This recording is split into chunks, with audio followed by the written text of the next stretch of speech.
ఆకాశములో నక్షత్రం. ఆనాడు దేవుని యొక్క సన్నిధిలో భయభక్తులు కలిగిన వారందరికీ కూడా ఆకాశములో నక్షత్రము వారిని నడిపించింది దేవుని సన్నిధికి. దేవునికి స్తోత్రము, హల్లెలూయా. వారందరూ కూడా ఆనాడు తూర్పు దేశంలో ఉన్న జ్ఞానులు కొండలు, లోయలు, గుట్టలు దాటుకుని వారు ప్రభువుని దర్శించడానికి వేల కిలోమీటర్లు వారు నడిచి ప్రభు దగ్గరికి వారు వచ్చారు. దేవునికి స్తోత్రము, హల్లెలూయా. అలాగే చూడండి, మత్తయి సువార్త తూర్పు దేశంలో ఆ నక్షత్రమును చూచి చదవండి. వారు రాజు మాట విని, వారు రాజు మాటలను విని బయలుదేరి పోవుచుండగా ఇదిగో తూర్పు దేశమున వారు చూచిన నక్షత్రం ఆ శిశువు ఉండిన చోటికి మీదుగా వచ్చి వారికి నిలుచు వరకు కూడా వారికి ముందుగా నడిచెను. వారు ఆ నక్షత్రమును చూచి అత్యానంద భరితులై ఇంటిలోనికి వచ్చి తల్లి అయిన మరియను ఆ శిశువును చూచి సాగిలపడి ఆయనను పూజించి తమ పెట్టెలను విప్పి బంగారమును సాంబ్రాణిని బోళమును కానుకలుగా సమర్పించున్నారు. ఏం చేశారు చెప్పండి? వారు ఏ తూర్పు దేశంలో వారిని నక్షత్రం ఏ రీతిగా వారిని ఆ బెత్లెహేము ప్రాంతానికి తీసుకొని వచ్చిందో, రాజు దగ్గరకు వెళ్ళినప్పుడు రాజు కలవరపడ్డాడు. రాజు అనేవాడు యువరాజుగా పుడితే నా కుటుంబంలోనే పుట్టాలి, ఈ ప్రజలను పరిపాలించే రాజు వేరొక రాజు పుట్టడానికి వీలు లేదు అని కుయుక్తిగా ఏం చేశాడు చెప్పండి? ఆ జ్ఞానులతో మాట్లాడి ఆ శిశువు ఎక్కడ పుట్టి ఉన్నాడో నాకు కూడా తెలియచేయండి అని చెప్పి వారిని రహస్యముగా పంపాడు. దేవునికి స్తోత్రము, హల్లెలూయా. వారు పోవుచు ఉండగా తూర్పు దేశములో వారిని నడిపించిన నక్షత్రం వారికి ముందుగా నడిచింది. దేవునికి స్తోత్రము, హల్లెలూయా. ఆ నక్షత్రం వారిని నడిపించింది. ఎక్కడికి నడిపించింది చెప్పండి? యేసు ప్రభు ఉన్న స్థలాలలోనికి వెళ్ళాడు. ఆ ఇంటిలోనికి వెళ్ళినప్పుడు వారు 2 సంవత్సరాలు ఆ ప్రయాణం చేశారు. అప్పటికి యేసు ప్రభుకి చిన్న బాలుడుగా ఆయన తొట్టిలో పండుకున్నట్టుగా లేడు. ఎలా ఉన్నాడు చెప్పండి? 2 సంవత్సరాలు బాలుడుగా ఉన్నాడు. దేవునికి స్తోత్రము, హల్లెలూయా. ఆయన ఏ గుడ్డలలో చుట్టబడి ఏ రీతిగా ఈ లోకానికి రానయ్యున్నాడో, కన్యక గర్భవతి అయి కుమారుణ్ణి కని ఆయన పొత్తి గుడ్డలలో చుట్టి మరి పశువుల తొట్టెలో పండుకొని ఉండుట మీరు కన్నులారా చూస్తారు. ఆ మాటలన్నిటినీ కూడా తన దూతలు ఏం చేసినాయి చెప్పండి? ఆ విషయాన్ని వారు తెలియచేసినప్పుడు మరి గొల్లలు చూడండి, చదవండి 8వ వచనం, లోకా సువార్త 2వ అధ్యాయము 8వ వచనం చూడండి. ఆ దేశములో కొందరు గొర్రెల కాపరులు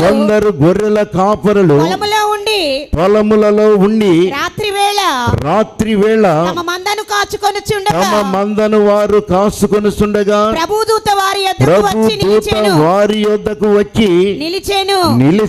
ప్రభు మహిమ వారి చుట్టూ ప్రకాశించినందున వారు మిక్కిలి భయపడిరి. అయితే ఆ దూత భయపడకండి, ఇదిగో ప్రజలందరికీ కలగబోవు సంతోషకరమైన సువర్తమానము నేను మీకు తెలియచేయుచున్నాను. దావీదు పట్టణమందు నేడు రక్షకుడు మీ కొరకు పుట్టి ఉన్నాడు, ఈయన ప్రభువైన క్రీస్తు. దానికి ఇదే మీకు ఆనవాలు. ఒక శిశువు పొత్తి గుడ్డలతో చుట్టబడి ఒక తొట్టెలో పండుకొని ఉండుట మీరు చూచెదురని వారితో చెప్పెను.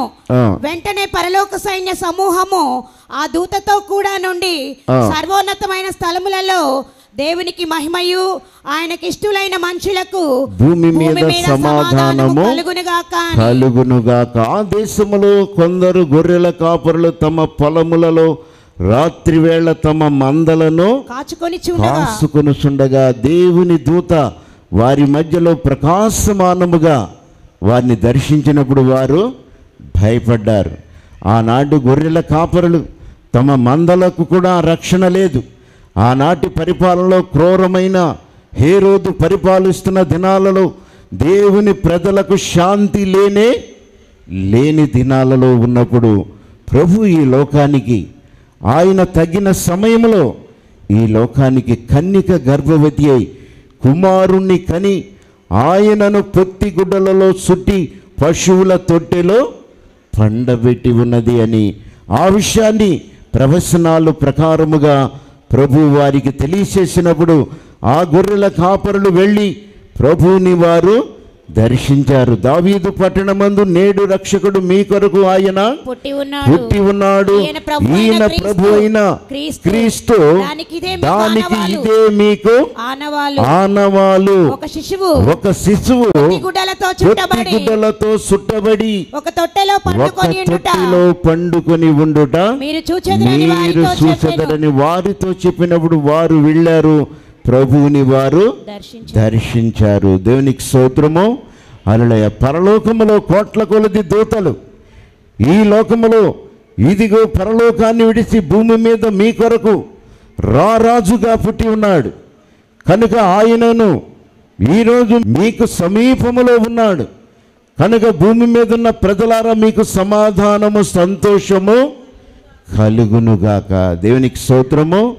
హల్లెలూయా. ఆనాడు ప్రజలందరికీ కూడా ప్రభు పుట్టినప్పుడు దేవుని దూతలే ప్రకటన చేశారు, దేవుని దూతలే తెలియచేశారు. పరలోకాన్ని విడిచి భూమి మీద మీ కొరకు జన్మించున్నాడు. ఆయనకి ఇష్టమైన మనుషులారా మీ అందరికీ భూమి మీద సమాధానము కలుగునుగాక. దేవునికి స్తోత్రము. హల్లెలూయా. ఆనాడు ఆయనను చూచిన వారు ఎంతగానో సంతోషించారు. ఆనాడు మరి ఈ లోకములో అంత దీనుడిగా అంత పశువుల పాకలో ఆయన ఎందుకు జన్మించాడండి? సామాన్య మానవులు కూడా ఆయన ఆరాధించే వారిగా ఉండాలి అని ప్రభు తన్ను తానే తగ్గించుకున్నాడు. దేవునికి స్తోత్రము. హల్లెలూయా. ఆయన రాజవంశములో యువరాజుగా పుడితే అందరూ కూడా అక్కడికి వెళ్ళలేమనం కనుక ప్రభువే తన్ను తాను తగ్గించుకుని కటికి పేదవారిగా ఉన్న ఆ కుటుంబాలలో ఆయన జన్మించాడు. ఈ లోకానికి సంతోషకరమైన వర్తమానాన్ని దేవుని దూతలే ఈ లోకానికి తెలియచేశారు. దేవునికి స్తోత్రము. హల్లెలూయా. అలాగున వారు చూడండి, ఆ జ్ఞానులు యేసు ప్రభుని కలుసుకున్న తరువాత చూడండి, మత్తయి సువార్త చూడండి, ఇందాక మీరు చదివినారు. ఆ నక్షత్రం వారికి ముందుగా నడిచినప్పుడు వారు వెళ్ళి తల్లి అయిన మరియను ఆ శిశువును చూసి సాగిలపడి ఆయనను పూజించి తమ పెట్టెలను ఇప్పి బంగారమును సాంబ్రాణియు గోళమును కానుకలుగా ఆయనకు సమర్పణ చేసిరి. తరువాత హేరోదు నొద్దకు వెళ్ళవద్దని స్వప్నమందు దేవుని చేత బోధించబడిన వారై వారు మరి ఒక మార్గముగా తమ దేశానికి వెళ్ళారు. దేవునికి స్తోత్రము. హల్లెలూయా. కనుక వారు వచ్చిన మార్గములో వెళ్ళలేదు. వారు ఫస్ట్ వచ్చినప్పుడు అటు ఇటు తిరిగి వచ్చారు, వారు వెతుక్కుంటూ వచ్చారు. కానీ దేవుణ్ణి దర్శించిన తరువాత, ఆయన మాట్లాడిన తరువాత వారి మార్గమే మారింది. దేవునికి స్తోత్రము. హల్లెలూయా. ఆ తరువాత మరలా వారు పాత మార్గములో వెళ్లకుండా కొత్త మార్గములో వారు నడిచారు. కనుకని వారు జ్ఞానులయ్యి ఉన్నారు. దేవునికి స్తోత్రము. హల్లెలూయా. ఈ లోకానికి యేసు ప్రభు ఎందుకు వచ్చాడు అంటే మనుష్యుని యొక్క మార్గాలను మార్చాలి అని. మానవుడి యొక్క మార్గాలలో ఈరోజు శాంతి లేదు, సమాధానము లేదు. దేవుని సన్నిధికి దూరమైన మానవుడు ఎలా ఉన్నాడు చెప్పండి? పూర్తిగా మానవుడు చెడిపోయిన వాడిగా ఉన్నాడు. కనుకని చెడిపోయిన మానవుణ్ణి తిరిగి తన సన్నిధిలో చేర్చుకోవడానికి ఆయనే ఈ లోకానికి నరుడుగా జన్మించాడు, మానవుడిగా ఈ లోకములో జన్మించాడు.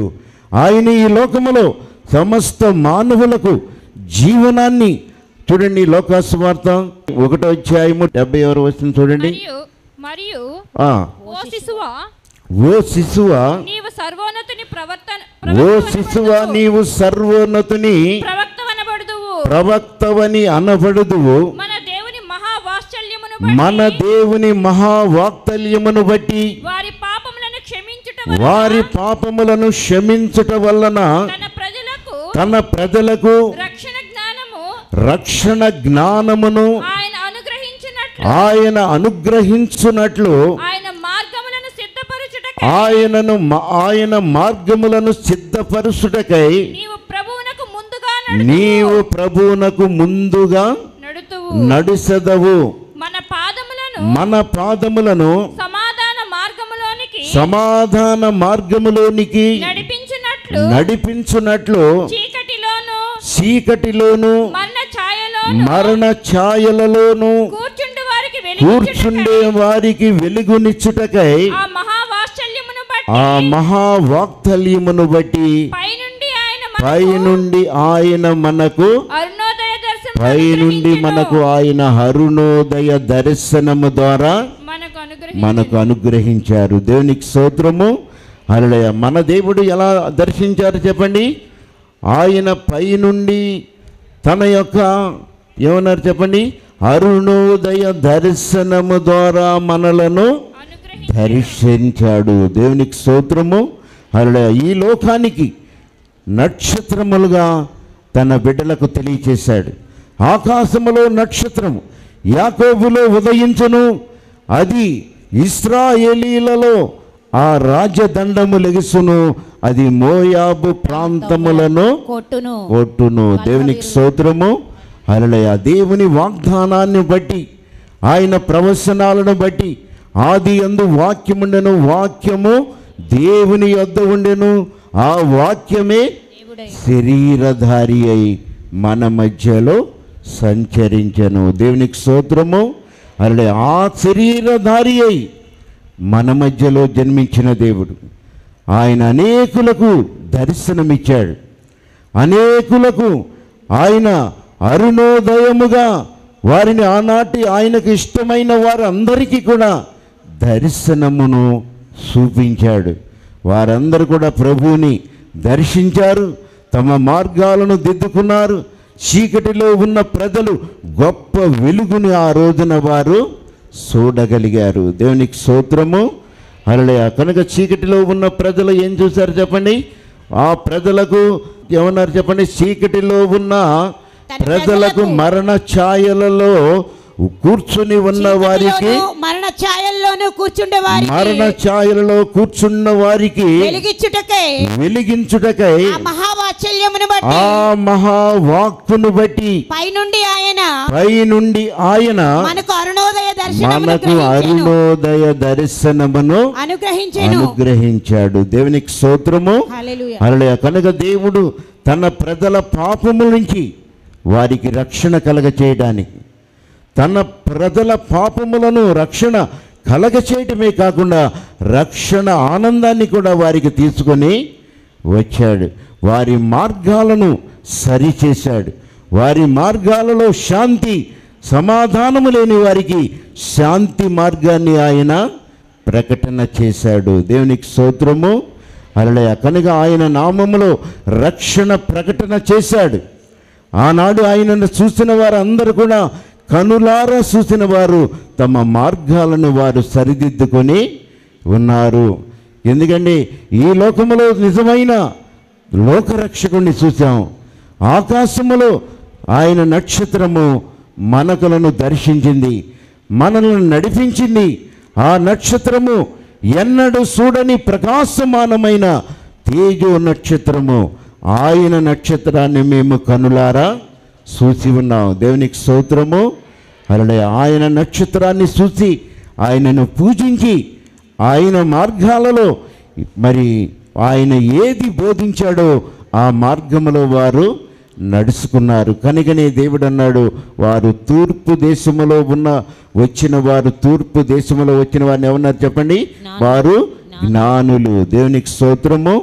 హల్లెలూయా మార్గాలు సరిదిద్దుకున్నవారు, దేవుణ్ణి చూసినవారు, రక్షణ ఆనందాన్ని దర్శించి ఆయన మనకిచ్చిన జీవాన్ని తెలుసుకొని ఆ మార్గములో జీవించేవారు అందరూ కూడా జ్ఞానులుగా పిలువబడి ఉన్నారు. దేవునికి స్తోత్రము. హల్లెలూయా. కనుక తూర్పు దేశంలో ఉన్నవారు ఆ రోజు తమ మార్గాలను సరిదిద్దుకున్నారు. ఆయన ఈ లోకములో శ్వాస ద్వారా మానవుల్ని రక్షించాడు. అలాగనే ఘోరమైన పాపులను కూడా ఆయన ఒక్క నిమిషం మాట్లాడితే ఘోరమైన పాపులు కూడా పాపము నుంచి విముక్తి పొందారు. అలాగనే చనిపోయిన వారిని కూడా ఆయన మాట సెలవిస్తే చనిపోయిన వారిని కూడా లేపాడు. దేవునికి స్తోత్రము. హల్లెలూయా. కనుక ఆయన మాటల్లో శక్తిని చూశారు. ఆనాడు క్రూరముగా ప్రవర్తిస్తున్న క్రూరాది క్రూరమైన మరి మానవ జంతువుగా ప్రవర్తిస్తున్నవాడు, మానవులను చంపుతున్నవాడు, మానవులను హింసించేవాడు ప్రభుతో 2 నిమిషాలు మాట్లాడగానే తన యొక్క జీవితమే మారిపోయింది. దేవునికి స్తోత్రము. హల్లెలూయా. కనుక అలాగూ అనేకమైన ఆశ్చర్యకార్యాలు ఈ లోకానికి చూపించాడు. కనుక ఈ లోకము శాశ్వతమైన రాజ్యము. ఆయన ఈ లోకములో మానవ జాతికి శాశ్వతమైన రాజ్యాన్ని ఏర్పరుస్తానికే ఈ లోకానికి వచ్చాడు. చూడండి, యెషయా గ్రంథము 9 చూడండి. మనకు శిశువు పుట్టెను, మనకు కుమారుడు అనుగ్రహింపబడెను, ఆయన భుజము మీద రాజ్యభారమున్నది.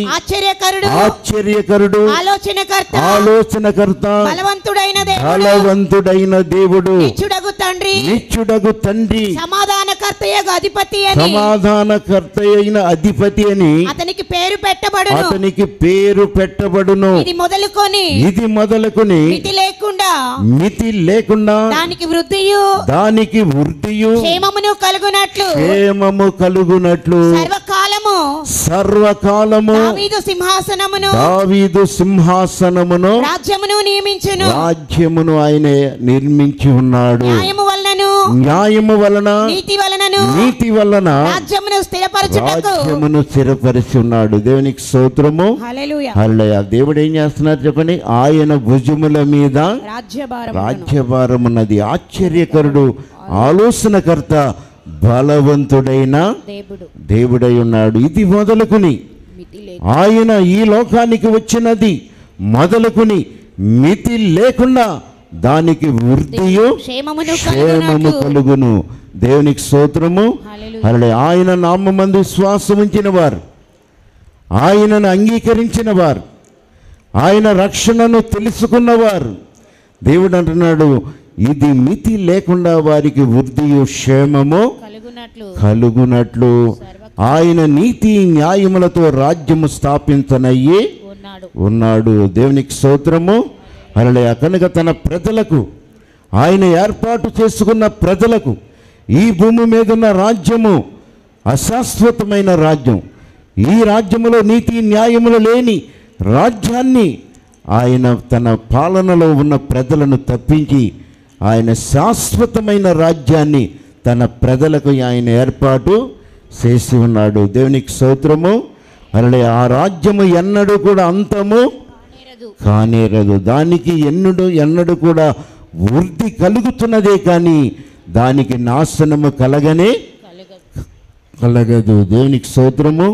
హల్లెలూయా. కనుక దేవుడు మనకు ఈ లోకములో ఆయన వాగ్దానాలను చేసి ఆది యందు వాక్యాన్ని ప్రకటించి ఆయన వాక్యము ద్వారా శరీరాన్ని దాల్చి ఆయన ప్రజలకు సూచన చూపించి ఆకాశములో నక్షత్రాన్ని తన ప్రజలకు తెలియచేసి ఆ మార్గాలు తెలియచేసి రక్షణ ఆనందాన్ని ఆయన తెలియచేసి ఉన్నాడు. దేవునికి స్తోత్రము.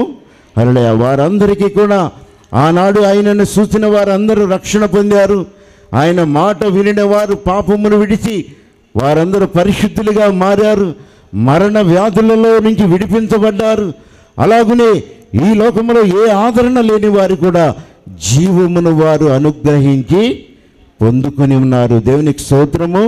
హల్లెలూయా. వారికి దేవుడు జీవాన్ని అనుగ్రహించాడు కనుక రక్షణ ఆనందాన్ని చూడగలిగారు. తమ పాపపు జీవితాల్లో నుంచి తిరిగి మరలా దేవుని వారసులుగా మార్చబడ్డారు. దేవునికి స్తోత్రము. హల్లెలూయా. కనుక దేవుడు హల్లెలూయా. అలాంటి శక్తిని మరి మానవ జాతికి ఇవ్వాలని ఆయన తన్ను తాను తగ్గించుకుని ఈ లోకానికి మరి తన్ను తానే దీనుడిగా ఈ లోకములో జన్మించి సమస్త మానవ జాతి కొరకు ఆయన అనేక హింసలు సిలువ మీద భరించి మరి మరణించి తిరిగి సజీవుడిగా ఆ రాజ్యాన్ని తన ప్రజలకు ఏర్పాటు చేశాడు. దేవునికి హల్లెలూయా. స్తోత్రము.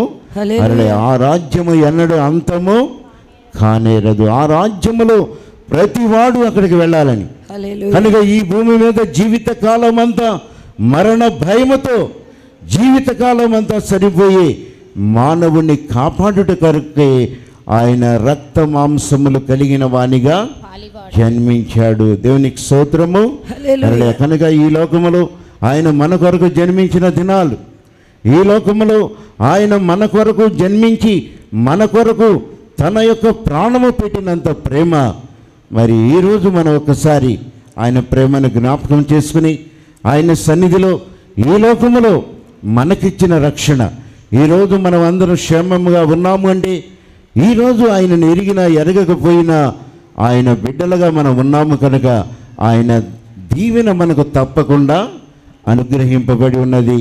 కనుక ఈ లోకములో మనము ఆయన సన్నిధిని మరి ఇంకా గ్రహింపు లేకుండా ఆయన ఎవరి గురించి వచ్చాడో అనేది కాకుండా నీ గురించే, నీవు దేవుని స్వరూపము కలిగిన కుమార్తెవ కుమారుడు కనుక నీ కొరకే రక్షణ సిద్ధపరిచి ఉన్నాడు. దేవునికి స్తోత్రము.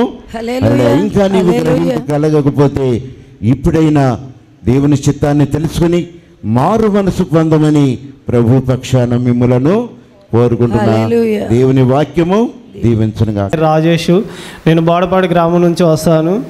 నేను 2014లోనే ఈ సన్నిధికి వచ్చాను. అప్పుడు నాకు నైట్ పడుకునేటప్పుడు గాలి పీల్చుకోవడం ఇబ్బందిగా ఉండేది. ఆ ప్రాబ్లం వల్ల నాకు ఇక్కడికి వచ్చే చుట్టాలు చెప్తే వచ్చాను. 3 వారాలు నడిచాను, ప్రాబ్లం తగ్గిపోయింది. మళ్ళీ నేను ప్రైవేట్ జాబ్ రావడం వల్ల వేరే చోట ఉండాల్సి వచ్చింది. అలా అక్కడే దగ్గర దగ్గర 3 సంవత్సరాలు చేశాను. ఆ జాబ్ నాకు ఎంతో ఇబ్బందిగా ఉండేది. మార్నింగ్ 6 నుంచి 10 వరకు చేస్తూనే ఉండాల్సి వచ్చేది. ఇంకా నేను ఆ జాబ్ చేయలేనని, ఇంక నాకు ఎలాగైనా గవర్నమెంట్ జాబ్కి ట్రై చేయాలని 2017లోనే ఆ జాబ్కి రిజైన్ చేసేసాను. 2015 నుంచి ఈ విజయవాడలోనే బ్యాంక్ కోచింగ్లో జాయిన్ అయ్యాను. బ్యాంక్ కోచింగ్ జాయిన్ అయ్యాను. 1 సంవత్సరం పాటు పడిన బ్యాంక్ ఎగ్జామ్స్ అన్నీ రాస్తూనే ఉండేది. దగ్గర దగ్గర ఎలా అంటే సంవత్సరానికి 10 నుంచి 12 ఎగ్జామ్స్ రాస్తూనే ఉండేది. ఏ ఒక్క జాబ్ వచ్చేది కాదు. ఏంటయ్యా ఇంత కష్టపడి చదివి రాస్తున్నా సరే ఏం రావట్లేదు అని ఎంతో కుమిలిపోయాను. నా బాధ ఎవరికి చెప్పుకునే కానీ అలాగే 2018 గడిచిపోయింది. 2018 ఆగస్టులోనే నేను మళ్ళీ తిరిగి సన్నిధికి వచ్చాను. అప్పుడు ఎలా అంటే నా యొక్క స్వార్థంతోనే వచ్చాను. ఎలాగైనా ఆ సన్నిధికి వెళ్తే సాక్షి అది కార్యం జరిగిద్ది, ఆ సన్నిధిలో గ్యారెంటీకి జాబ్ వచ్చేంత వరకు వెళ్ళి మళ్ళీ మానేయవచ్చు అన్న ఆలోచనతోనే 2018 ఆగస్టులోనే వచ్చాను. 2018 ఆగస్టులోనే ఎస్బీఐ క్లర్క్ ప్రిలిమ్స్ రాశాను. ప్రిలిమ్స్లో పాస్ అయిపోయాను. మెయిన్స్లో జస్ట్ 2 మార్క్స్లో ఆ జాబ్ మిస్ అయిపోయింది. ఏంటయ్యా జాబ్ మిస్ అయిపోయింది అంటే నేను ఈ సన్నిధికి వచ్చాను కానీ నా కృతజ్ఞతతో అంటే నా స్వార్థానికి ఆ రోజు నేను వచ్చాను. ఎలాగైనా 3-4 వారాలు నడిస్తే జాబ్ వచ్చేసింది, తర్వాత మన ఇష్టం వచ్చినట్టు మానేయవచ్చు, అడిగేవాళ్ళు ఎవరు ఉన్నాను అన్న ఆలోచనతోనే నేను ఆ సన్నిధికి వచ్చాను. ఆ విధంగా నా జాబ్ మిస్ అయిపోయింది. మళ్ళీ సన్నిధికి రావడం మానేశాను. తిరిగి 2019 జనవరి నుంచి నేను జనవరి 1 తారీఖునే అనుకున్నాను గ్యారెంటీగా విశ్వాస మందిరంలో నేను నిలబడాలి, సాక్షిగా నిలబడతాను. నాకు జాబ్ వచ్చినా రాకపోయినా నేను విశ్వాస మందిరంలో సాక్షిగా నిలబడతాను అనుకున్నాను. అలాగే 2019 జనవరి 21న IBPS క్లర్క్ మెయిన్స్ ఎగ్జామ్కి రాయాలి.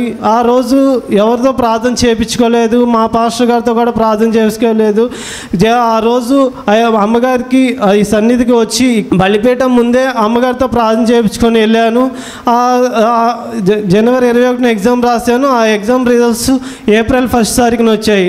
ఏప్రిల్ 1 తారీఖున వచ్చాయి. మీరు సెలెక్ట్ అయ్యారు బ్యాంక్ ఆఫ్ ఇండియాలో క్యాషియర్గా అని వచ్చింది. అప్పుడే అయ్యగారికి ఫోన్ చేసి చెప్పాను, అమ్మగారు ఇలా జాబ్ వచ్చిందండి అని ఫోన్ చేసి చెప్పాను. మళ్ళీ పర్సనల్గా వచ్చి కలిసి మాట్లాడాను. అలాగే జాబ్ వచ్చింది, అంతా అయిపోయింది, సర్టిఫికేట్ వెరిఫికేషన్ అయిపోయింది, మెడికల్ టెస్ట్ జరిగింది, ఏ ప్రాబ్లం రాలేదు. మళ్ళీ జూన్ 1వ తారీఖున నాకు మీరు 15వ తారీఖు లోపు బ్యాంకులో రిపోర్ట్ చేయాలి అని వచ్చింది. ఆ పోస్టింగ్ కూడా ఎక్కడో తణుకు అంటే తణుకు నుంచి లోపలికి ఇంకా 30 కిలోమీటర్ల లోపలికి వెళ్ళాలి. అది బాగా పక్క రూరల్ ఏరియా, అంటే పల్లెటూరు, అసలు అక్కడ ఏం దొరకవు. కానీ బ్యాంక్ ఉంది. నాకు జాబ్ వచ్చిన ఆనందం కంటే నాలో ఒక చెప్పుకోలేని బాధ ఉంది. ఆ బాధ నేను దగ్గర 2016 నుంచి ఆ బాధ పడుతున్నాను. ఆ బాధ ఇంట్లో వాళ్ళకి చెప్పలేదు, మా అయ్యగారికి చెప్పలేదు, ఎవరికి చెప్పలేదు. ఆ బాధ నేను చెప్పుకోలేనిది. ఏ విధంగా అంటే నేను ఒక్కడిని ఎక్కడికి వెళ్ళలేను, ఏమీ చేయలేను. అసలు నువ్వు ఎక్కడికైనా ఒక్కడికి వెళ్తే నువ్వు అసలు ఉండగలవా, అసలు ఒక్కడివే ఏం చేయగలవు, మళ్ళీ తిరిగి వస్తావా ఇంటికి అని ఏదో ప్రేరేపణ నాలో వస్తూ ఉండేది. ఆ బాధ నేను ఆ జాబ్ వచ్చిన కంటే జూన్ 1వ తారీఖు నుంచి ఆ బాధ ఇంకా పెరిగిపోయింది. ఒక్కడనే ఉండాలి, అసలు జాబ్ చేయగలనా, ఎందుకు ఆ జాబ్ నాకు, అదేదో ఇక్కడే ఏదో ఒకటి ప్రైవేట్ జాబ్ చేసుకోవచ్చు అన్న తలంపులో నాకు ఇంకా బాధ పెరిగిపోయింది. ఇంక జాబ్ 15వ తారీఖు జాయిన్ అవ్వాలి, 13వ తారీఖున వెళ్ళి జాయిన్ అవుదాం అనుకుంటున్నాను. ఇంకా 2 రోజుల్లో ఇంకా బాధ విపరీతంగా పెరిగిపోయింది. ఎలా అంటే నన్ను ఒక విధంగా ప్రేరేపిస్తుంది. కూర్చొని లెటర్లు కూడా రాసేసాను. అసలు నా బాధ ఏంటయ్యా, ఇంత కష్టపడ్డాను, జాబ్ వచ్చింది, మీ సన్నిధిలో సాక్షిగా నిలబడ్డాను, నాకు ఏంటి ఈ బాధ అనుకున్నాను. ఆ రోజు వెళ్ళే ముందు అయ్యగారితో మాట్లాడాను. అయ్యగారు ఇలా ఉంటుందని అని చెప్పాను. అయ్యగారు ఆ రోజు నాకు మాట్లాడపోతే అసలు నాకు ఏమయ్యేదో కూడా తెలియదు. అసలు ముందు నేను ఈ సన్నిధిలో ముందు ఇలా సాక్షిగా నిలబడతానో కూడా తెలియదు. ఆ రోజు అయ్యగారు సాయంత్రం పూట కూర్చోబెట్టి, నువ్వు వస్తున్నావు, వెళ్తున్నావు, ఏదో నామకార్థంగా వస్తున్నావు, కూర్చుంటున్నావు, వెళ్ళిపోతున్నావు, ప్రార్థన చేయించుకొని వెళ్ళిపోతున్నావు, కానీ నీ యొక్క మనస్ఫూర్తితో నువ్వు దేవుని దీవించట్లేదు, ప్రార్థించట్లేదు అని చాలా గట్టిగా. ఎలా అంటే ఆ రోజు అయ్యగారి ద్వారానే నాకు దేవుడు నాతో మాట్లాడాడు. ఆ రోజు నేను మర్చిపోలేదు. నాలో ఉన్న సాతాను అప్పుడే ఆ క్షణమే వెళ్ళిపోయింది. ఏంటంటే చాలా గద్దింపుతో చెప్పారు, నీ ప్రార్థనలో నువ్వు వస్తున్నావు, వెళ్ళిపోతున్నావు, కానీ దేవుడి సన్నిధిలో నీ యొక్క హృదయాన్ని సమర్పించు ముందు, అప్పుడే నీకు దేవుడు నీలో ఉన్న ఒక సాతాన్ని తీసేస్తాడు. చాలా గద్దింపుతో చెప్పారు. ఆ క్షణమే నాలో ఉన్న సాతాను వెళ్ళిపోయింది.